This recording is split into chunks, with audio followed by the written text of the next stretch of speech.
friends, welcome back. Thanks for tuning in to Life Coach Carmen. Today I'm going to talk about the recovery wheel for adrenal fatiguers. And I have a handout for you, so go ahead and click and download below.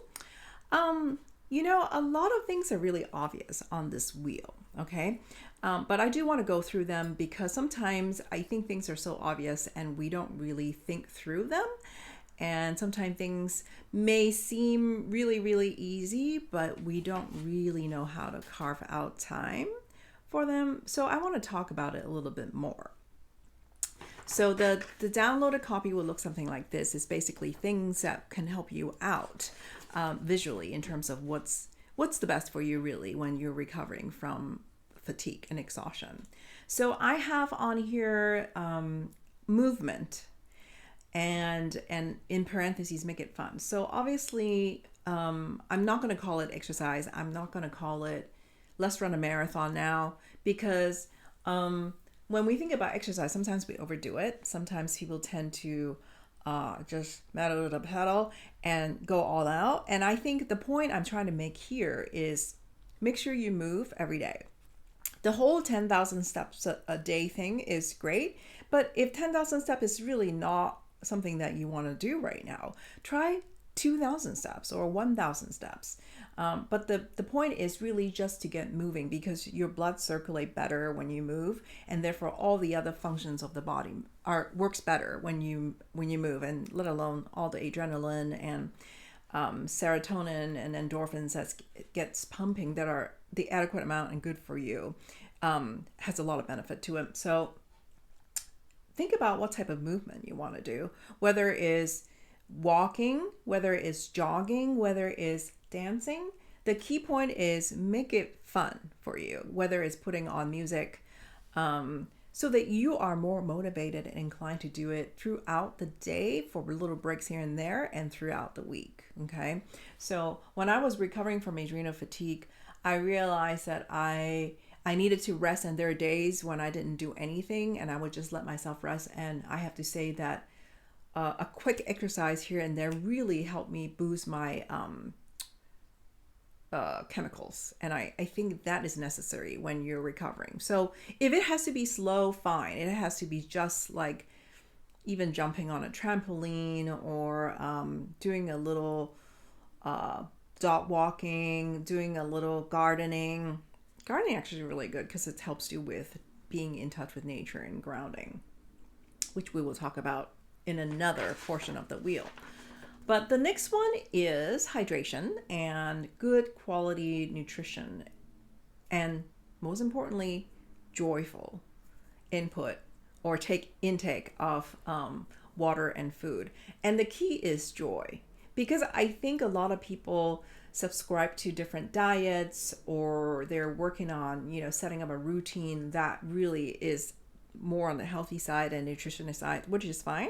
But I think there should be days and times when you allow yourself to just cheat and have a little fun. Okay. So I was very strict with myself. I think my diet was what they called orthodox something. I don't remember the whole term, but it's really very militaristic and highly disciplinary.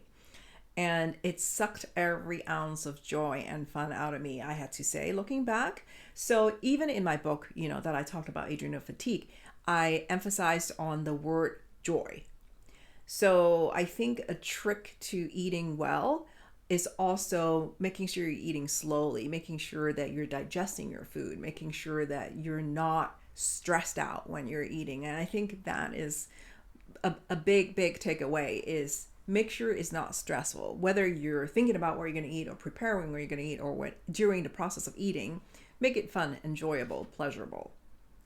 Eliminate stress out of the situation as much as possible. So what if you cheat one day? So what if you sneak in a little something here and there? Just let it go. Let it be, okay? Your body is not gonna completely stop functioning. In fact, your body responds better when you're having fun. So fun, joyful eating, and proper hydration. Look, just make sure you have the bottles of water, around you, or a water fountain like I have.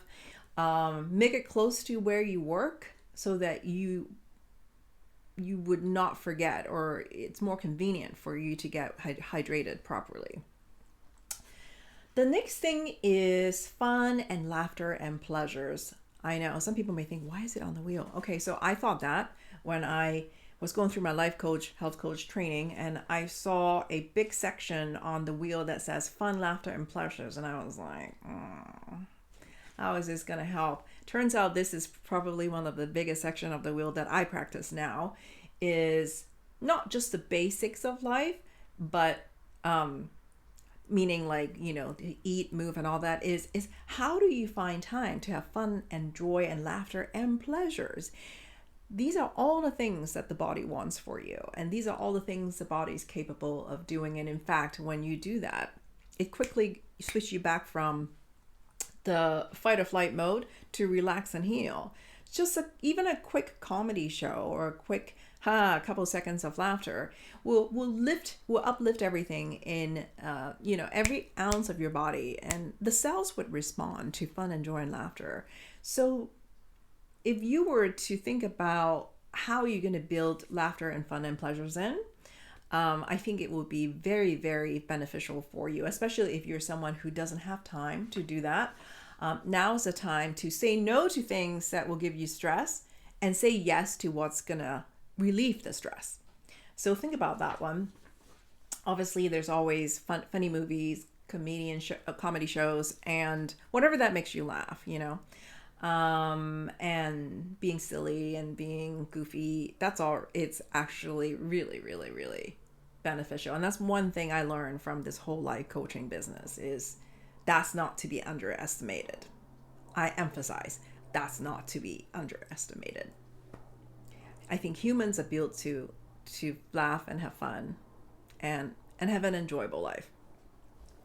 The next thing on the wheel is sleep. And I know we are all working on it, especially a woman going through changes, and me, myself included. I just, have a routine where I slow down during the evening. I try to put the phone as far away as possible. I mean, sometimes I do look at it, but you know what I mean? Like, try to put it in a different room if you can, or a whole different mile, like a mile away, okay? So that it's harder for you to reach it. Start playing really mellow music, have a bath, like wind down properly. Don't schedule heavy things during the night, because your mind tends to churn, as a consequence of the events or the activities that you were doing. That's what the mind does, okay? It's gonna do that. So whatever is stressful for you, whether it's taking a work call or, way too much work, at night, may actually keep you up at night. So try to, do like the whole candlelight music, bath, wind down, aromatherapy situation, if you can. You know what I mean? Like, just mellow it out, okay, in the evening. And then it would slowly let your body melt and sink into a different mood. Managing the mood at night is very important. The next one on the wheel is nature and sun. I can't emphasize enough how important being in touch with nature is. Whether it's taking sun in and getting some sunshine, the best thing obviously is to take a walk in the sun. Getting the fresh air in, being exposed to the natural elements is extremely beneficial. And that's why foresting, grounding, now is a thing. I mean, everybody talks about how it's so beneficial and healing to your body. We're meant to be connected to nature. Living in a city and in concrete and all that obviously has taken some away from us. But make an effort. Make an effort to do a little 1 mile hike. Being in the woods. Obviously swimming in open waters if you're near something, but just being in your own garden, maybe take your coffee in the backyard, and just look at the trees, just look up at the natural elements and be so in awe with what's around us. It makes you feel like whatever is going on in our little heads and what our thoughts are, it's just so minuscule compared to the natural elements in life. So nature and sun is a huge way to recharge. That's a big one. Again, the question is, how do you shift yourself today to think about to build these things in? And I would say nature is the very first one. I also have breathing and meditation in there. I have some meditation videos that I posted on this channel. I'm going to do more. Meditation, again, is my go-to. I've learned how to do it during my yoga meditation training, and it's been highly beneficial. So check it out. See how meditation is going to work for you. Don't be ambitious. Don't start with like an hour a day kind of thing. I would say start with 1 minute a day. Okay, just let yourself sit and 1 minute a day and see what it feels like. And at some point, when your body's more used to that, make it a more habitual thing. Breathing, same thing. Look it up if you need to, how to do intentional breathing, and it's yogic breathing or intentional breathing. Actually have some videos on this channel as well.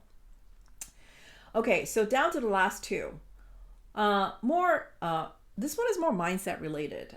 So it kind of goes with breathing and meditation, is slow the thoughts down. I think we're going 100 miles an hour in this culture. And actually the mind does it, but the body doesn't like it. The body's always wanting to return to being present, return to being more clear and focused.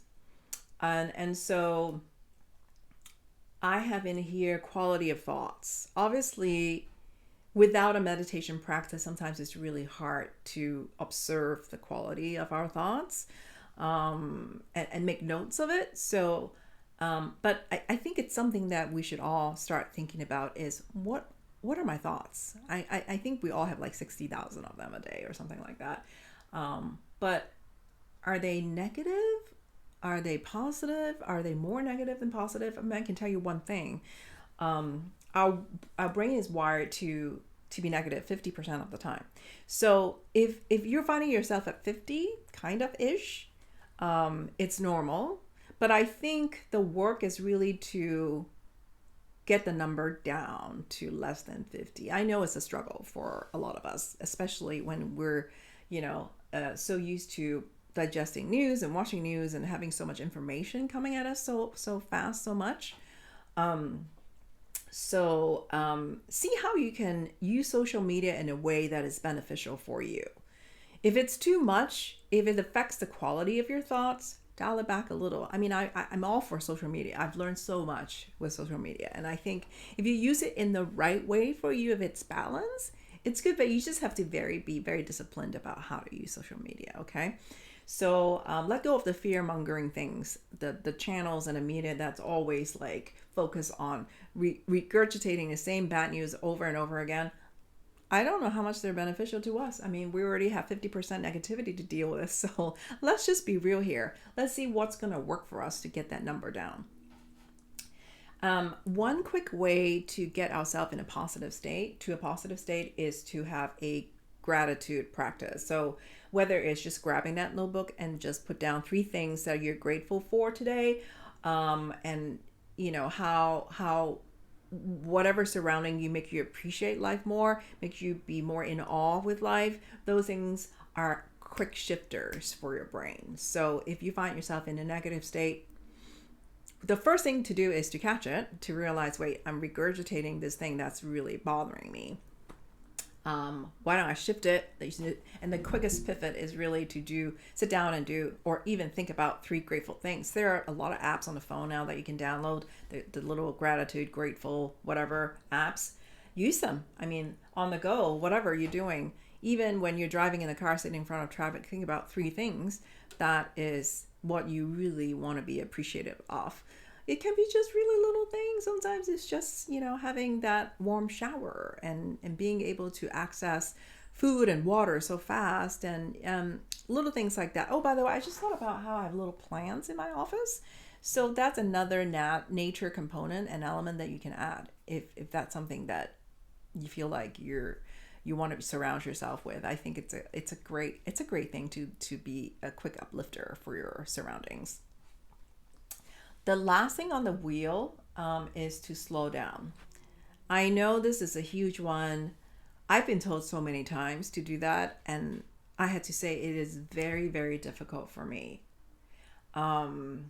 And looking back, I kind of know why, but that's another video to talk about why we find it so hard to slow down. Some of the things that you can do to slow down is to schedule a massage. Okay, put it on your calendar. Don't cut it. Don't miss it. If you have to say no to whatever and honor that massage appointment, do it, because it's gonna shift things very quickly for you. It actually forces you to slow down. It forces you to let go and be in a receptive mode. And I think that is huge. And I mean, it doesn't have to be a long, drawn out session. I mean, if it's just 30 minutes and have someone just work on you and you allow, yourself to just melt for a little bit. Same goes for just putting yourself in a bath. Even if it's for 5 minutes, the result is tremendous. Going to spa, doing slow yoga, having cuddle sessions with pets, animals, your plus one, whatever, is obviously a huge thing for the body. It cannot be underestimated how important cuddles are. Lounging, scheduling time to just lounge and have your back be on something, whether it's a lazy boy or a lounger. Putting your feet up the wall it's a really quick trick. Also, it's a yoga posture, but you can use it. You can just lie down on your bed and just flip your legs up, have it be against the wall for just 3 minutes or 4 minutes. It's highly, highly beneficial. But warning, you may fall asleep actually if you do that. But so I have this whole thing that you can download, and the question I want to ask, I want you to take it away with today. If you want to take a minute to look at this wheel and maybe leave me in a comment section, what is one thing that you would like to shift today? I know I've talked a lot today, but I want you to look at it, take a minute, put down some notes on the wheel, and think about what is one thing you would like to change. I think if we manage to make changes like 10 degrees a day, that's already enough. We need to take baby steps. Nothing happens fast overnight. I think just go towards this direction. It doesn't have to be, I'm going to do all these things overnight. It's not possible. Okay, so if they're not built in, slowly add. But before you can add, make sure you know what to subtract. And I think that's a huge point here, is what can I take away from my life that I do not want, that doesn't make me feel good, and I can let go now and build in these things that's going to help me build myself back and heal, and feel better and redirect to a lifestyle that is beneficial and fun for you. So that's all I have today. Feel free to like, share to the video, and it will help me churn out content and more beneficial content. So I appreciate you, and I believe in you. Thanks.